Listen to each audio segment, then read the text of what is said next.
오늘 우리에게 주신 하나님 말씀은 에베소서 5장 22절부터 33절까지의 말씀입니다. 에베소서 5장 22절로 33절까지의 말씀, 신약성경 315페이지에 있습니다. 에베소서 5장 22절로 33절의 말씀입니다.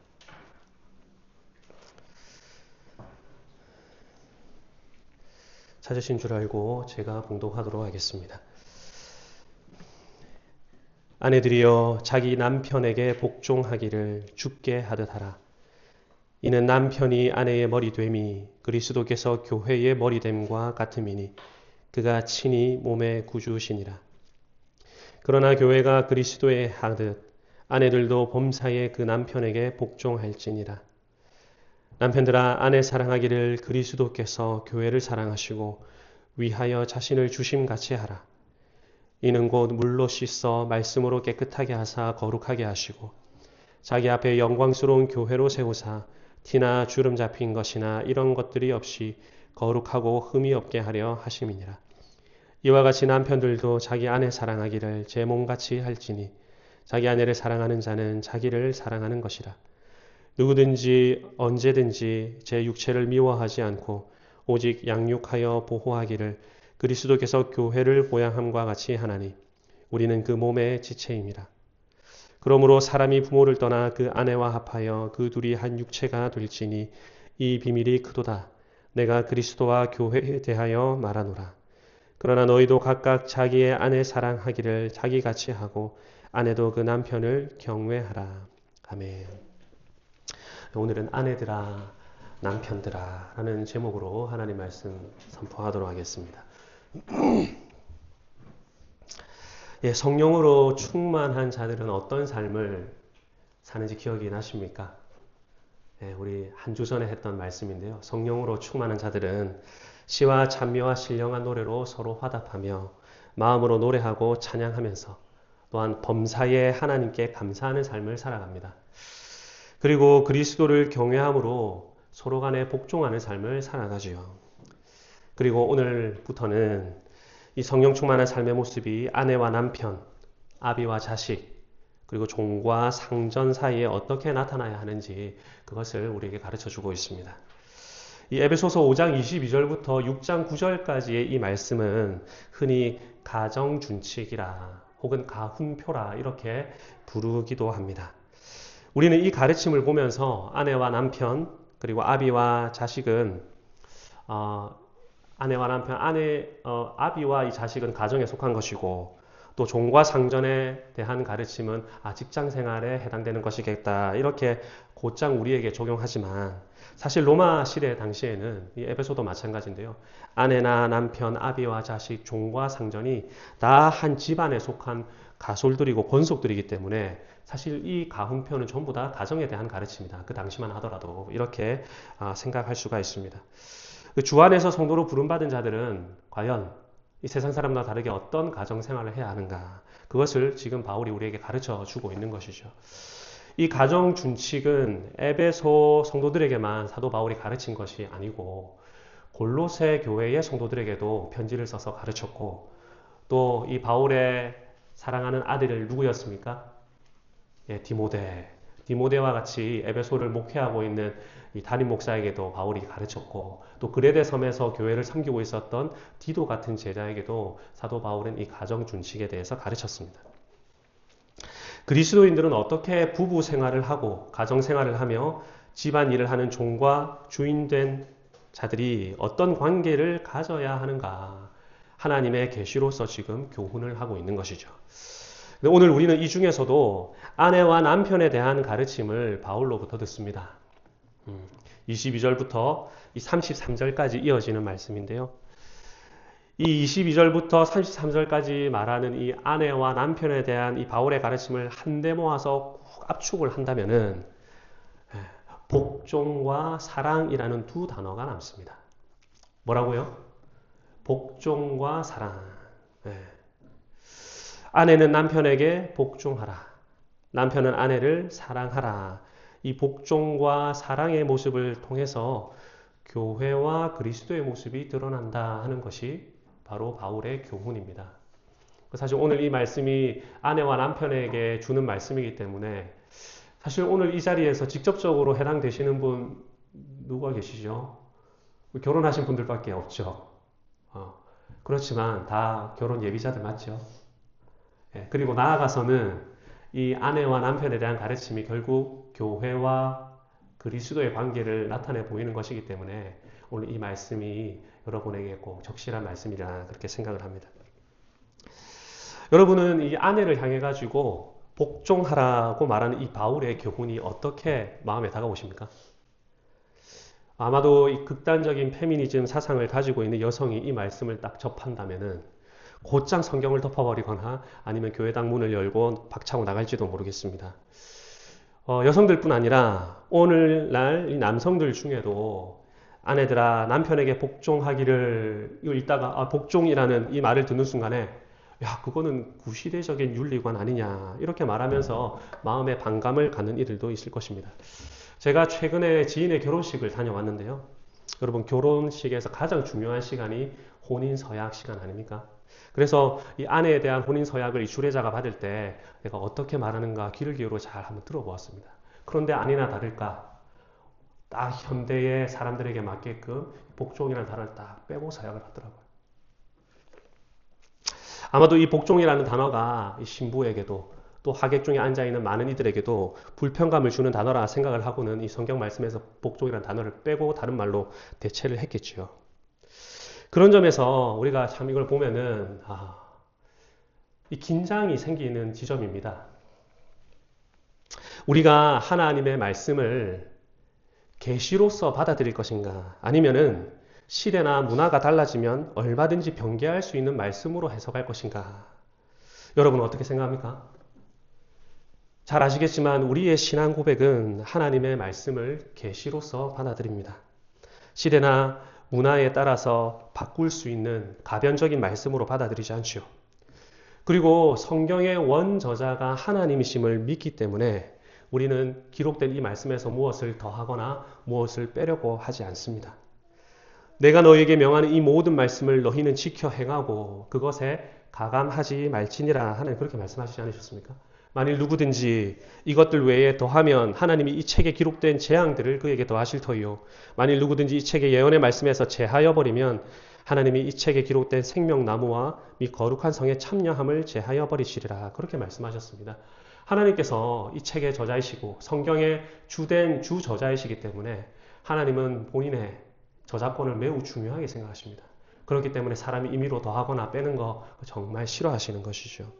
그래서 우리가 이 복종이라는 단어를 볼 때에도 이것은 유교 문화나 고대 가부장적 문화에서나 통용되는 아주 구시대적인 윤리관이라 이렇게 금방 폄하하거나 쉽게 치부해버리고 다른 단어로 바꾼다거나 버려서는 안 되겠고 이것이 하나님의 말씀으로 이것이 하나님의 계시다 하는 마음으로 진지하게 대하는 태도가 우리 모두에게 필요할 것입니다. 여러분 한번 생각해 보십시오. 하나님께서는 남자를 만드시고 또한 여자를 만드셨습니다. 그리고 남자와 여자의 결합으로서 가정을 만드셨지요. 남자를 만드신 분이 하나님이시라 한다면 남자를 가장 잘 아시는 분이 누구실까요? 당연히 남자를 만든 분이겠죠. 여자를 만드신 분이 하나님이시라면 여자를 가장 잘 아시는 분이 누구실까요? 마찬가지로 하나님이실 것입니다. 남자와 여자를 만드셔서 이 가정을 창조하신 분이 하나님이시라면 이 가정의 질서와 가정이 행복하게 사는 법을 가장 잘 아시는 분이 누구시겠습니까? 당연히 하나님이십니다. 오늘날의 시대의 정신은 남자와 여자의 모습 또 가정의 모습을 하나님께서 정하신 것으로 인정하지 않고 하나님이 정하신 질서를 다 무시하지만 저와 여러분만큼은 남자와 여자를 만드신 분이 하나님이시오. 남녀를 하나 되게 해서 가정을 이루신 분이 하나님이시라 하는 이 사실을 믿고 고백합니다. 맞으시죠? 그래서 이 복종과 이 사랑이라는 언어 안에는 남자와 여자를 만드시고 가정을 만드신 창조주 하나님의 지혜가 들어있는 것이기 때문에 우리가 이 단어를 그냥 쉽게 시대 정신이 이렇기 때문에 복종은 빼버려야 돼 할 수가 없는 문제라 그 말이죠. 복종과 사랑이라는 이 두 단어 가운데 하나라도 우리가 버리게 되면은 이 남편과 아내의 모습을 통해서 하나님이 이 세상에 보여주고자 하시는 그리스도와 교회의 모습이 일그러지거나 드러나지 않게 됩니다. 그렇기 때문에 바울이 말하는 이 복종과 사랑의 가르침을 구시대적인 윤리관으로 보지 마시고 우리를 창조하신 하나님께서 진정으로 남자를 행복해하게 하시고 진정으로 여자를 행복하게 만드시는 이 방법으로서 이 복종과 사랑을 주셨다는 이 사실을 비록 우리가 다 젊은 세대들이지만 이 말씀을 계시로서 받아들일 수 있어야 되겠습니다. 그럴 수 있기를 간절히 바랍니다. 아멘이십니까? 아멘. 여러분 먼저 아내들에게 주시는 말씀을 한번 살펴봅시다. 여러분 22절이 이렇게 시작하는데요. 다 같이 22절부터 24절까지의 말씀을 한 목소리로 읽어보겠습니다. 시작.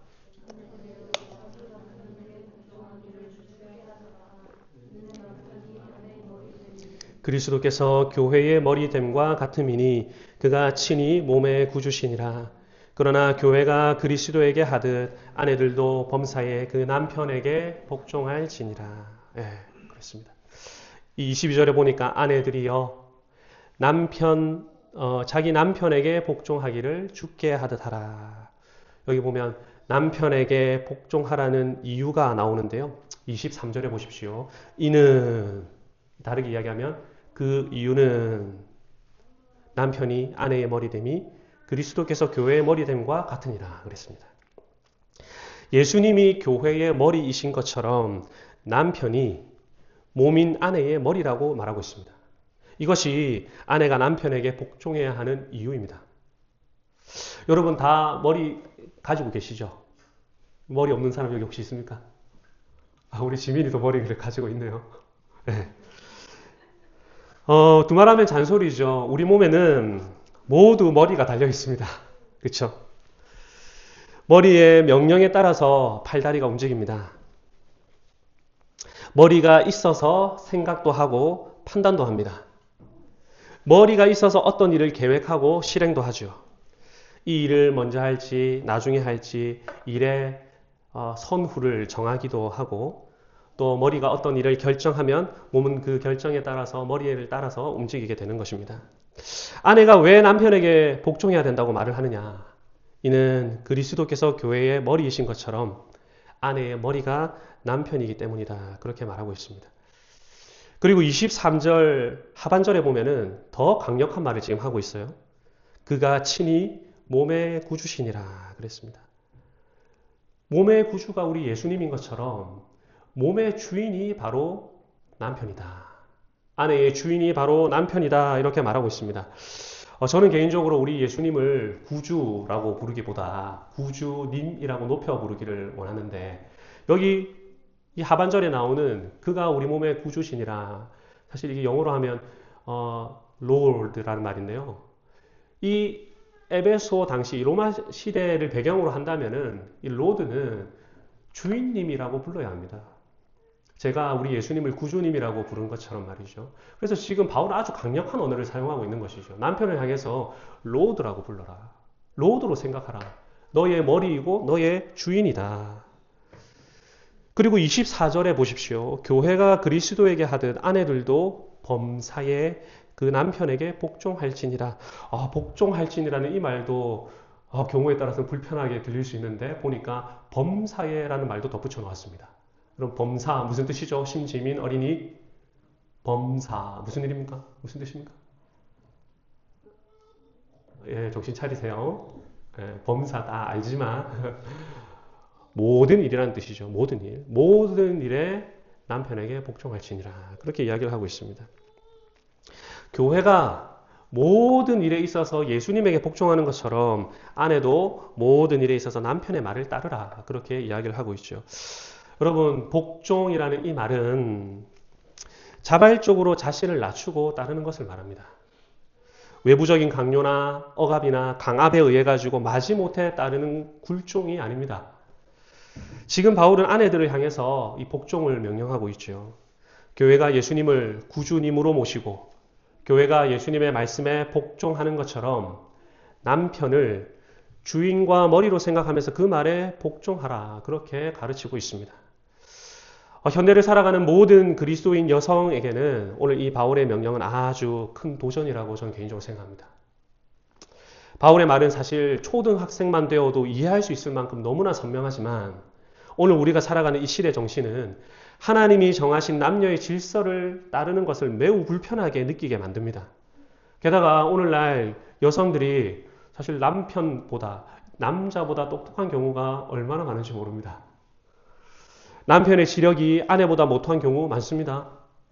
아내의 판단력이 남편보다 훨씬 더 옳고 분명하고 뛰어나고 게다가 빠르기까지 해서 딱딱 어떤 일을 할 때 아내가 훨씬 더 좋은 선택을 할 수도 있습니다. 그래서 뛰어난 아내가 볼 때 우유부단하고 답답한 남편 속 터져 죽을 때가 있습니다. 그럼에도 불구하고 남편을 머리다. 남편이 몸의 구주다. 그러니 교회가 그리스도께 복종하듯 아내는 남편에게 복종하라. 이것이 아내에게 주시는 말씀입니다. 아내들이 이 말씀을 기억한다면 우리가 이 남편을 또 미래의 남편을 어떻게 대할 수 있어야 되겠습니까? 가령 예를 들면은 남편이 어떤 결정을 내리려고 할 때 이럴 수 있겠죠. 아내의 판단으로 볼 때는 지금 남편이 하려고 하는 이 일이 최선의 일도 아닌 것 같고 최고의 일도 아닌 것 같은 그런 잘못된 선택일 수 있습니다. 그럴 때 무조건 따르라는 말은 아니겠죠. 하나님께서 돕는 배필로서 아내를 주셨기 때문에 무조건 굴종하고 따르고 남편의 말에 무슨 아무 토도 달지 말고 그런 말은 아닐 것입니다. 그러니까 남편이 어떤 결정을 할 때 혹 아내의 판단에 남편이 그릇되게 결정할 것 같다면은 여보 이 일에는 이런 면도 있고 저런 면도 있는 것 같은데 이것을 충분히 다 고려해 보는 게 어떻겠습니까? 혹은 여러분 여보 내가 생각할 때는 이것을 지금 하는 것이 더 좋아 보이고 또 이 결정은 좀 더 기다렸다가 더 적절할 때 하는 것이 좋지 않겠습니까? 그렇지만 이 모든 결정은 당신이 하세요. 그리고 이 모든 결정에 대한 결과도 내가 다 받아들일 테니 당신이 우리 가정의 모든 문제를 결정하세요. 이런 식으로 말하는 것이겠죠. 내가 남편을 다스리거나 통제하거나 남편을 내가 끌고 가는 것이 옳지 않다 그 말입니다. 아내가 가정의 머리가 되고 남편이 아내에게 끌려다니는 것 그것은 하나님이 정하신 질서가 아닙니다. 팔다리가 머리를 질질 끌고 가는 것이 아니라 머리가 팔다리를 움직이도록 하라 하는 것이 이 말씀이 가르치는 분명한 바입니다. 여러분 기억하실지 모르겠습니다. 아담과 하와가 범죄한 후에 하나님이 하와를 책망하시고 벌하시면서 이렇게 말씀하신 적이 있습니다. 너는 남편을 사모하고 남편은 너를 다스릴 것이니라. 개역개정에서는 너는 남편을 원하나 남편이 너를 다스릴 것이니라. 그렇게 말씀하셨습니다. 여자가 뱀의 유혹을 받고 남자에게 선악을 알게 하는 나무의 열매를 주워 먹게 한 그 연고 때문에 하나님이 이 말씀을 하셨습니다. 너는 남편을 사모하고 그랬는데요. 여기 이 사모한다는 이 말은 남편을 이끌고 통제하고 조종하려 한다는 그런 의미가 있습니다.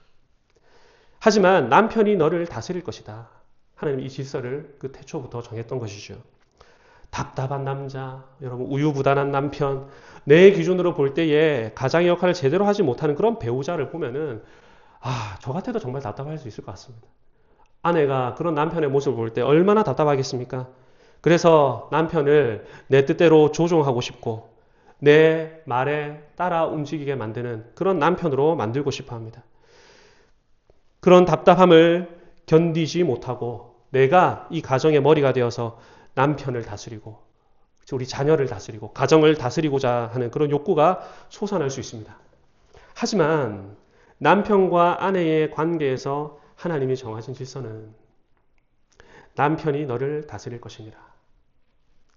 남편이 아내의 머리 됨이라. 이것이란 말이죠.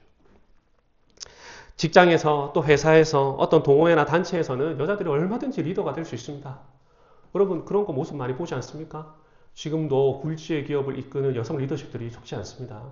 학교에서도 여자 담임 선생님이 남자 담임선생님보다 더 뛰어난 경우도 많습니다.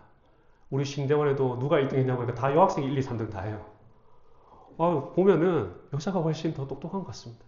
그럼에도 불구하고 하나님이 세우신 이 부부의 관계에서 누가 머리의 역할을 하란 말입니까?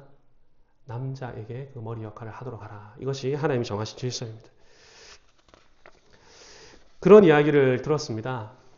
어떤 아내가 남편이 하는 말마다 토를 달았답니다.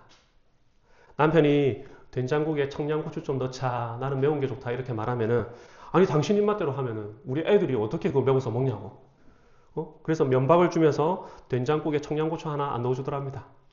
그래서 남편이 오늘은 내가 잡곡밥이 좀 먹고 싶은데 우리 잡곡밥 해서 먹자 이렇게 말하니까, 당신이 말이지 우리 아들 딸이 콩 싫어하는 거 모르냐고.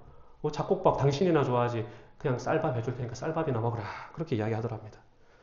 남편이 월급을 타고 나서 오늘은 기분 좀 내자, 우리 가족 다 같이 나가서 외식하자 그랬더니 또 아내가 토를 달면서 이럽니다. 우리 집에 빚이 얼마인 줄 아느냐고. 지금 이런 시국에 밖에서 외식할 때냐고. 집에서 밥 차려 먹자고. 그렇게 남편의 말을 무시하고 남편의 말에 대꾸하고 계속 토를 달다 보니까 어느 날 보니까 자녀들이 아버지를 무시하더랍니다. 엄마가 하는 것처럼 똑같이 아버지를 무시하고 아버지의 말에 대꾸하고 아버지를 하대하더랍니다. 그래서 이 아내가 이 모습을 보고 번쩍 정신이 든 거예요. 그래가지고 이 엄마가 아빠가 말한 대로 청양고추를 집어넣은 된장국을 딱 끓여가지고 식탁 위에 올려두었답니다. 그리고 아이들이 매워가지고 먹지를 못하니까 엄마가 하는 말이, 엄마는 오늘부터 아빠 중심으로 요리할 거야. 너희들 조금 맵다 하더라도 한번 먹어봐. 그렇게 이야기를 하더랍니다. 그리고 아빠가 콩밥, 잡곡밥 좋아하니까 오늘부터는 종종 쌀밥 대신에 잡곡밥도 올릴 거야. 까끌까끌해도 너희도 먹는 연습해봐. 그러더랍니다. 아빠가 밖에 나가서 우리를 위해서 얼마나 수고하는데 너희들도 아빠를 소중히 여겨라. 그러더랍니다. 그랬더니 가정이 변하더라는 것이요. 누가 이 가정에서 제일 먼저 변했을까요? 아빠가 제일 먼저 변하더랍니다. 남편이 너무 좋아하더라는 거예요. 그리고 누가 변했느냐 하니까 아이들이 변하더랍니다. 엄마를 존중하고 아빠를 존경하기 시작하더라는 것이죠.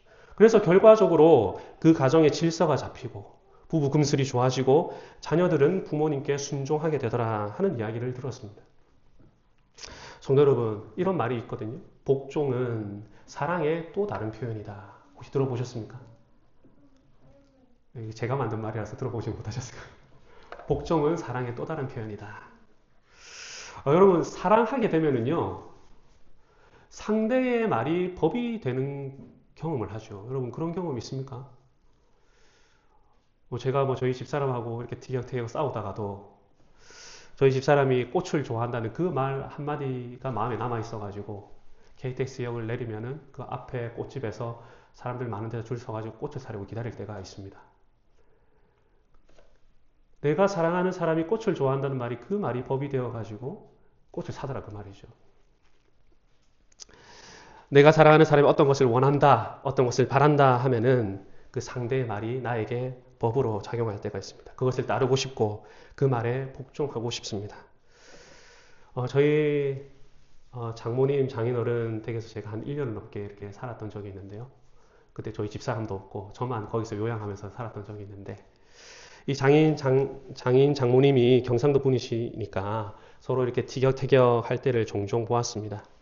근데 참 재미난 것은 우리 장인어른께서 무엇을 먹고 싶다 하면은 장모님 막 잔소리를 하면서도 저랑 같이 이 서호시장, 동호시장에 가면은 우리 장인어른이 먹고 싶다는 걸 그걸 주섬주섬 장바구니에 담으시는 거예요. 그렇게 잔소리를 하고 막 싫어하는 표를 막 내셨으면서. 그러니까 그렇게 잔소리를 하다가도 시장에 가서 남편이 먹고 싶다는 것을 볼 때에 내가 사랑하는 사람이 그것을 원할 때, 그것을 좋아할 때에 그 말이 자기에게 법이 되죠. 그래서 사랑 안에 복종이 사실 들어 있습니다.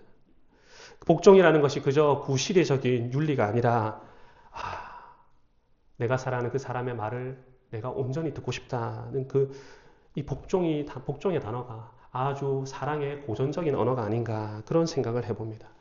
현대 사람들은 이 복종이라는 단어 자체를 너무나 불편하게 여기지만 사실 사랑하면 복종하게 되거든요. 우리가 주님 사랑하면 주님의 말씀을 따르고 싶지 않습니까? 나의 계명을 가지고 지키는 자라야 나를 사랑하는 자니.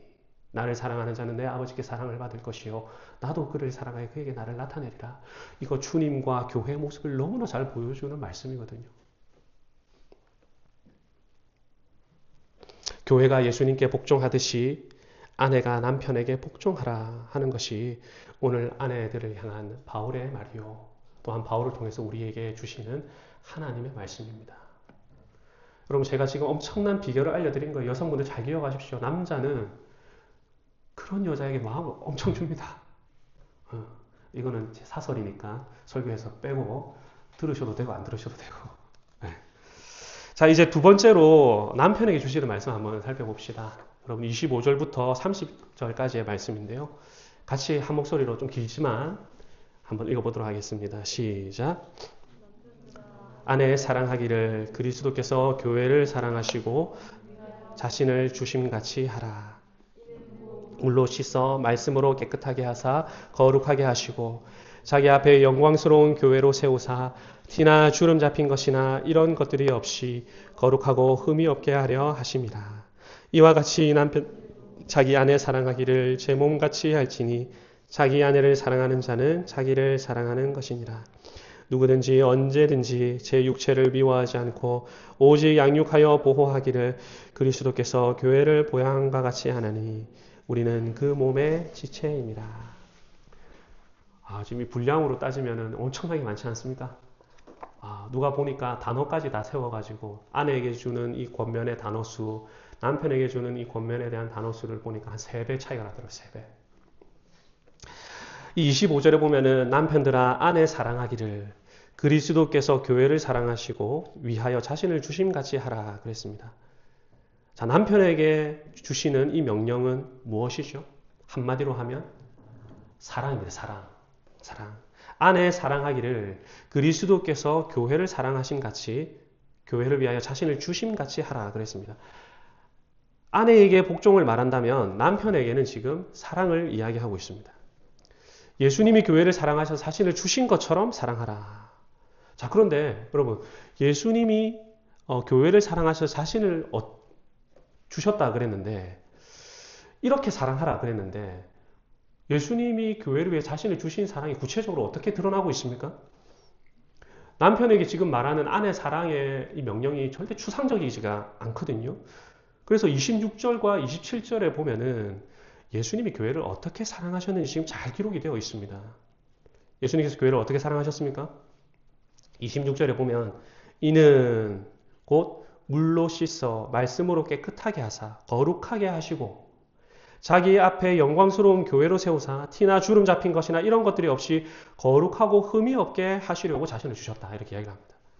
그러니까 예수님께서 교회를 사랑하시고 교회를 위하여 자신을 주신 이유는 교회를 물로 씻어서 말씀으로 깨끗하게 하사 거룩하게 하시고 또 자기 앞에 영광스러운 교회로 세우기 위해서 그렇게 했다는 거죠. 이해가 되시겠습니까? 예수님의 사랑의 목적성, 예수님의 사랑의 방향, 예수님이 우리를 사랑하신 이유, 자기를 주신 이유가 무엇이냐 하면은 말씀으로 씻어가지고 깨끗하고 거룩하게 하실 뿐만 아니라 영광스러운 교회로 세워서 티나 주름 잡힌 것이나 이런 것들이 없이 거룩하게 만들려고 그렇게 하셨다 그 말입니다. 그러니 남편들에게 이와 같이 아내를 사랑하라 하는 말은 아주 구체적이고 목적성이 분명한 사랑이죠. 저작거리에서 말하는 그런 사랑이 아니라 아주 명시적이고 분명한 사랑입니다. 이와 같이 남편들도 아내 사랑하기를 이라고 말하고 있기 때문에 남편들에게 요구되는 이 사랑의 모습은 아주 구체적이고 목적성이 분명한 사랑이라 그 말이죠. 말하자면은 우리 주님께서 교회를 말씀으로 깨끗하게 거룩하게 하신 것처럼 남편들도 아내들을 말씀으로 깨끗하게 거룩하게 되도록 하는 것이 사랑의 표현이라 그 말이죠. 하나님 앞에 영광스러운 교회로 세우려고 그랬는데요.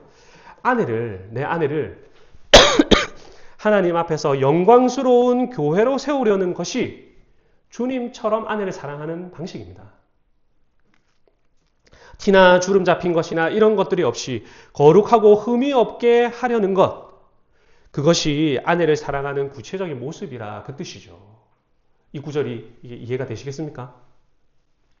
아주 목적과 방향이 분명한 사랑입니다. 우리는 흔히 사랑이라 그러면 뭐 쓰레기 봉투 비워주고 설거지 해주고 아이 씻기고 재우고 꽃다발 사주고 많이 안아주고 스킨 사랑한다고 표현해주고 이런 사랑에 국한시킬 때가 있는데 지금 사도 바울이 말하는 건 이런 사랑을 당연히 포함시키지만 이것도 훨씬 더 넘어서서 주님이 교회를 말씀으로 깨끗하고 거룩하게 하신 것처럼 영광스러운 교회로 세우시기 위해서 자신을 헌신하신 것처럼 아내가 말씀으로 거룩해지고 아내가 영광스러운 교회로 세워지도록 자신을 바치는 그 사랑을 하라. 그 말이죠. 여러분, 하나님이 태초에 아담에게 주셨던 사명이 있습니다. 여자를 만드시기 전에 특별히 하나님께서 아담에게만 주셨던 사명이 있어요. 그게 창세기 2장 15절부터 20절까지 나오는 내용입니다. 그 내용 다음에 하나님이 하와를 만드십니다. 그 내용이 어떤 내용이냐 이렇습니다. 여호와 하나님이 그 사람을 이끌어 에덴 동산에 두사 그것을 다스리며 지키게 하시고 그랬어요. 여기 다스리며 지키게 하셨다 할 때 이 다스리다는 단어는 히브리어로 아바드라는 단어를 사용했고 지키다 하는 이 단어는 히브리어로 샤마르라는 단어를 썼습니다. 동산을 두시고 이 남자에게 어떤 사명을 주셨냐면 이 에덴 동산 너가 다스리고 지키라. 아바드하고 샤마라라. 그런데 여러분 이 구약 성경에 익숙한 유대인이 듣는다면은 이 아바드라는 단어, 샤마라라는 단어 들으면 바로 생각나는 게 있습니다. 그것이 뭐냐 하면은 제사장이 성소에서 하는 일을 바로 떠올립니다. 여러분 민수기 3장 7절 이하에 보면은 제사장이 성막에서 시무하되 그랬는데요. 이 시무하다는 단어가 아바드라는 단어이고 또 레위기 11장부터 15장을 읽어보면은 제사장이 해야 되는 주된 업무가 뭐냐 하면은 이 거룩한 성소에 죄인들이 함부로 들어오지 못하도록 칼을 들고 지키는 역할을 합니다. 그래서 죄인이 함부로 성소 안에 들어오면 그를 쳐 죽여도 죄가 없어요. 오히려 그것을 해야 됩니다. 그러니까 하나님이 이 아담에게 맡긴 이 사역은 하나님이 거룩하게 구별해 놓은 하나님과 교제하는 이 땅인 이 에덴 동산을 샤마르하고 아바드하도록 그 사명을 맡긴 거죠. 말하자면 하나님이 아담에게 아주 제사장적인 사명을 맡기신 것입니다. 그리고 이어지는 2장 16절에 보면은 이런 말씀이 있죠. 2장 16절 17절에 보면 동산 각종 나무의 실과는 내가 임의로 먹되 선악을 알게 하는 나무 실과는 먹지 말라. 내가 먹는 날에는 정령 죽으리라. 여러분 이 말씀 다 기억하시죠? 그런데 이 선악을 알게 하는 나무를 따먹으면 죽게 된다. 이거 행위 언약에 대한 내용인데 하나님이 이 말씀을 여자가 만들어지기 전에 남자에게 주셨어요. 이때는 여자가 만들어지기 전이다. 이게 어떤 의미입니까? 이 말씀을 이제 새롭게 만들어질 그 여자에게 잘 전달하고 가르치고 알려줘야 하는 역할이 지금 아담에게 주어진 것입니다. 그래서 말하자면 이것은 선지자적인 사명이 주어졌다 말할 수가 있는 거예요. 그리고 이어지는 말씀을 보면은 이제 하나님이 흙으로 빚어 만드신 각종 들짐승과 공중의 새를 아담에게 다 이끌고 오셨습니다. 어떻게 이름을 짓나 보시려고. 그런데 성경에서 여러분 이름을 지어주는 것은요 소유권이나 통치권이 있는 사람들이 하는 일입니다. 그래서 대체로 다 왕이 이름을 지어주거나 그 집안의 주인이라 할 수 있는 가장이 이름을 지어주거나 하죠. 근데 지금 아담이 이름을 지어주고 있다. 이 말은 아담의 왕적인 직분을 보여주는 것입니다. 그래서 종합해서 보자면은 태초에 아담에게 맡겨진 일이 무엇이냐면은 말씀을 가르치는 일, 그리고 이 태초에 이 성소라 할 수 있는 이 교회를 거룩하고 흠이 없도록 지키고 다스리는 일, 그리고 말씀으로 다스리는 일, 이런 일들이 아담에게 주어진 것이라 그 말이죠. 그러니까 태초에 아담은 이 아내 하와가 티나 주름 잡힌 것이 없도록 잘 돌아보고 또 그가 말씀으로 깨끗해질 수 있도록 또 말씀을 가르치고 그가 하나님 앞에 영광스러운 교회가 되도록 잘 세워가는 역할이 아담에게 다 주어진 역할이었습니다. 태초에 아담에게 하나님이 원하셨던 그것을 이제 예수님에게 맡기신 것이죠. 그래서 예수님을 우리가 그리스도라 말하지 않습니까? 그리스도, 기름 부음 받은 자들이 잘하는 말인데 구약에 보면은 다 제사장, 선지자, 왕이 그리스도였거든요. 그 그리스도, 이 그리스도적인 직분을 우리 예수님에게 다 하시는 것이죠. 그리고 지금 오늘 이 말씀에서는 주 안에 있는 남편들에게 아내를 티나 주름 잡힌 것이나 아롱진 것이나 그런 거 없이 거룩하게 세워가라. 말씀으로 깨끗하고 거룩하게 세워라. 하나님 앞에 영광스러운 교회로 세우는 사랑을 하라. 이렇게 말하고 있기 때문에 지금 창세기에 아담에게 주어진 이 사명이 남편에게 이렇게 연결되고 주어지고 있는 것이다. 그 말이죠. 그러니까 아내 사랑하는 이 모습 대단히 구체적입니다.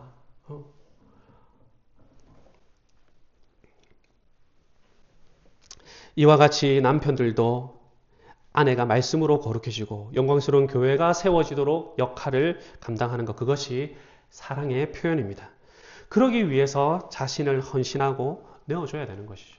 솔선하고 자아를 죽이고 어쨌든 내가 사랑하는 이 아내가 거룩한 교회로 세워지고 성장하도록 모든 수고를 해야 되는 것입니다. 그러려면 여러분 자아를 부인하는 방법밖에 없어요. 내가 주님의 말씀에 따라서 철저하게 살아가는 방법밖에 없습니다. 그것이 사랑의 표현입니다. 남편들아 아내 사랑하기를 그리스도께서 교회를 사랑하시고 그 교회를 위하여 자신을 주심같이 하라 그랬습니다.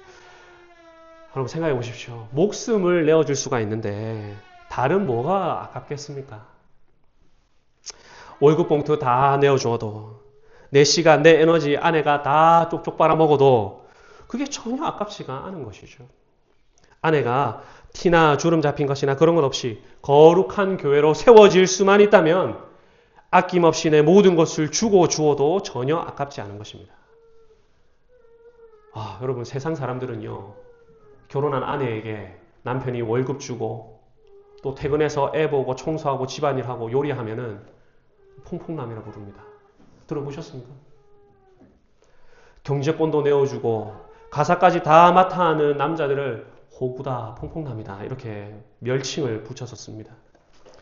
오늘날 여자 성도들에게 남편에게 복종하라는 이 바울의 말이 큰 도전인 것처럼 오늘날 남자 성도들에게 아내를 위하여 모든 것을 내어주는 사랑을 하라는 이 바울의 권면 역시 큰 도전인 것은 분명할 것입니다. 그렇지만 그런 말씀이 말하는 바는 분명합니다. 예수님은 자신을 아낌없이 다 내어드리고 희생하셨는데도 그것을 기뻐하지 않으셨습니까? 희생하고 헌신하고 내어주는 것이 남자이고 남편입니다. 아내가 혹시 무슨 잘못을 했다면 그것이 크든지 작든지 다 용서하고 넓은 바다처럼 다 수용하는 것이 남편입니다. 저도 오늘 이 말씀 보면서 주님 같은 남편 되기로 다시 마음에 결단을 하고 옷깃을 다시 여며보는데요. 우리 남편분들 이 말씀을 꼭 기억하시기를 바랍니다. 제가 이 말씀을 준비하면서 백발의 사랑가라는 제목의 다큐를 우연히 보게 되었습니다. 나이 60세에 배우자와 사별을 하고 새롭게 남편을 맞이한 한 할머니의 이야기였습니다. 이분이 그 다큐에 나와서 인터뷰하고 할 때 나이가 90세였어요. 그러니까 60세에 사별하고 새 시집을 가셨는데 몇 년을 사신 거죠? 30년을 사신 겁니다. 여러분 우리도 결혼을 했다가 사별을 하게 되면 언약 관계가 깨어진 것으로 보기 때문에 재혼할 수 있습니다. 근데 이분이 신자인지 아닌지 진짜 잘 모르겠는데요. 근데 이분이 사별 후에 새 남편과 살게 되어서 30년을 사신 후에 인터뷰하는 그 카메라 앞에서 하신 말씀이 이렇습니다. 나는 당신을 안 만났으면 남자가 어떤 동, 여자가 어떤 동 그것도 전혀 모르고 죽었겠지. 그것만 생각하면은 하면서 말을 더 잊지 못하고 남편의 팔을 붙잡고는 고개를 이렇게 숙이고 눈물을 뚝뚝 흘립니다. 첫 남편에게 전혀 받아본 적이 없는 그 사랑을 60세가 넘어가지고 늦은 나이에 사랑을 받아본 할머니. 여자인 걸 잊고 산 60대 할머니를 다시 여자로 만들어준 사람이 지금 남편이었다. 그렇게 이야기를 하더라고요. 그리고 이어서 이런 말씀을 하십니다. 참 너무나 고맙더라고. 나를 여자로 알게 만들어주는 사람이 다시 생겨서 너무 고맙더라. 그 말을 남편 앞에서 이야기하는 걸 들었습니다. 그 남자가 그토록 바라던 존경, 그 여자가 그토록 바라던 사랑, 그런 유명한 베스트셀러가 있거든요. 그러니까 복종과 이 사랑이라는 두 단어 가운데 남자와 여자를 만드신 하나님의 지혜를 배웁니다. 하나님이 세우신 질서를 알게 됩니다. 남녀가 맛볼 수 있는 최고의 행복이 들어있다는 것을 보게 됩니다. 그러니 어찌 우리가 이 복종과 이 사랑, 이 두 단어 중에 하나를 빼버린다거나 다른 단어로 대체한다거나 그렇게 할 수가 있겠습니까? 교회와 주님의 사랑을 보여주는 모습이기 때문에 우리가 잘 기억해야 되겠습니다. 그리고 오늘 31절의 말씀을 보니까 이렇습니다. 제가 한번 읽어볼까요? 이러므로 사람이 부모를 떠나 그 아내와 합하여 그 둘이 한 육체가 될지니 이 비밀이 크도다. 내가 누구와 누구에 대해서 말하노라? 그리스도와 교회에 대하여 말하노라. 그랬습니다. 남편에게 복종하는 아내의 모습, 아내를 위하여 자기 목숨까지 내어주는 남편의 모습이 예수님과 교회의 모습을 보여준다. 그렇게 말하고 있습니다. 남편에게 복종하는 아내와 아내를 사랑하는 남편의 모습 속에서 예수님께 복종하는 교회와 교회를 사랑하는 예수님의 모습이 들어있습니다. 이 비밀을 아는 자들이라면 복종과 사랑의 관계가 온전하게 드러나도록 애를 많이 쓰겠죠. 교회가 그리스도께 복종하듯 아내는 남편을 머리와 주인으로 인정하고 복종하려고 할 것입니다. 그리스도가 교회를 위해 자기를 두셨듯이 남편은 아내를 제 몸처럼 여기며 죽기까지 그 몸을 보양하기 위해 자신을 바치려고 할 것입니다. 그럼 불신자들은 이 혼인의 비밀을 모릅니다. 또한 하나님이 원래 의도하셨던 혼인의 목적도 모릅니다. 그래서 복종이라는 단어를 쓰레기통에 쳐박고 사랑과 헌신을 호구퐁퐁남이라는 말로 멸시하며 부릅니다. 하지만 저와 여러분은 아내와 남편의 모습을 통해 이 그리스도와 교회의 모습을 세상에 드러내기를 원하는 성도님들이 다 되실 수 있기를 간절히 바랍니다. 아직 아내와 남편이 아닌 분들도 이 말씀을 이종표 삼아서 이런 부부로 준비되시기를 바랍니다. 나아가서 이 모습이 사실 교회와 그리스도의 모습임을 기억하면서 우리를 위해서 죽기까지 자신을 내어준 우리 사랑의 남편 되신 주님께 기꺼이 복종하기를 기뻐하는 모든 성도님들이 되시기를 성부와 성자와 성령의 이름으로 간절히 축원합니다. 아멘. 오늘 말씀